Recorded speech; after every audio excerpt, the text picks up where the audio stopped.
Sasagutin ko lang yung last part. Sabi kasi ni Senator, maski raw media, tahimik nun tungkol sa China, baka yung iba. Kasi may mga tuta rin naman ng China yata sa media, no? Tsaka marami ring mga alipores si Duterte sa media. Maraming natakot, iba maraming sumipsip, pero hindi po tayo kasama doon. Diba? Miski noon, nagsasalita po tayo, laban po dito sa ginagawang mga kabalbalan ng China. Pasensya na po, wala akong salamin. Hindi ko mahanap yung salamin ko. Ay, hindi ko mabasa yung mga comments ninyo. Gagamit ako ng cellphone, sandali lang. Okay.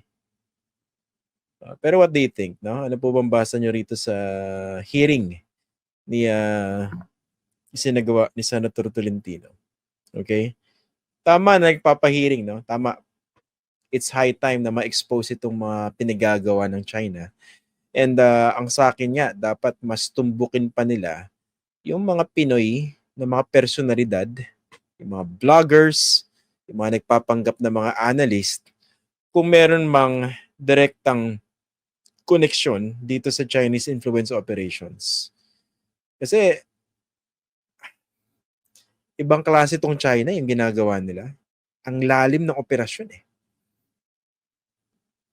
'Di ba? Parang pinag-aaway-away tayo, ginagamit yung sariling kapwa natin para sirain yung bansa natin.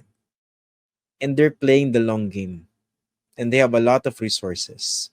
Pag pinag-aaralan nyo po yung influence operations na yan, yung malign influence operations nila, napakalalim, covering different facets. Kaya maganda nga na kahit papano, nasinaga ng araw dun po sa pagdinig kahapon. Okay? Pero syempre, there are questions that we need to ask also. Okay? Ayaw naman natin na palampasin lang yung mga ibang mga politiko na alam niyo na, biglang tumapang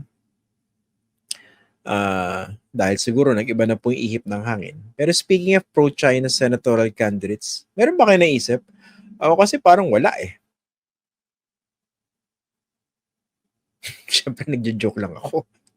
Obvious naman kung sino yung mga pro-China candidates dito, no? Kakapal nga ng mukha eh.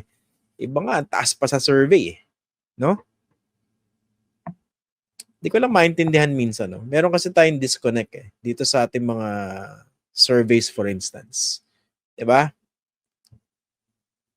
Merong distrust ang mga Pilipino sa China. Pero bakit yung mga kandidato na pro-China, yung iba sa kanila, malaking posibilidad na mananalo? Diba? Hindi nila makonek eh. Diba? Parang hindi na nare-realize na kung manalo itong kandidatong ito, o itong kandidato na ito, interest ng China isusulong nila. Pero siguro, medyo yung kanilang mga supporters, hindi naiisip yun eh. Mas namamayani yung personal connection with that candidate, the fact that that candidate's narrative was able to capture the imagination and bind the emotions of the supporters, of the voters. That's enough. But the big problem is what would happen to our country if these people become part of the Senate. Diba?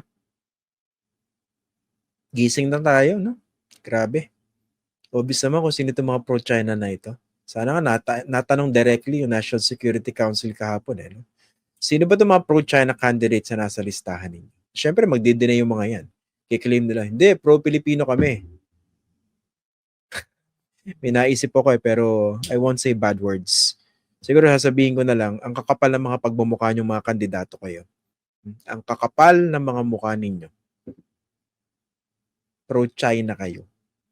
Pati naman yung mga kandidato na pro-other countries. Kapal din ang mukha ninyo. Pero iba yung kakapalan nitong mga sumusuporta sa China. Na-imagine yung ginagawa sa atin ng China. Tapos interest nila yung sinusulong ninyo. Kaya magandang imbestigahan yan eh. Yung possibility na pinopondohan yung kanilang kampanya. Tsaka sa akin, huwag tayong magkakalimutan, no? Sa dami ng kasalanan ni Duterte sa ating bayan, na dinideny pa rin ang kanyang mga bulag na taga-suporta, isa po sa kanyang mga kasalanan ay itong paghimod sa puwet ng China at our expense. Kahit papaano may ilang mga politiko na nagigising, pero ako, I take that with a grain of salt. Yung kanilang pagkagising o pagkamulat ay pwedeng bunsod lang ng pagbabago ng klima sa politika. At kung sakaling makabalik yung Duterte, balik kasipsipan na naman yung marami sa kanila. Because they do not necessarily operate based on principles, but rather, they function, they act based on personal interest. Yun po yung masaklap dyan.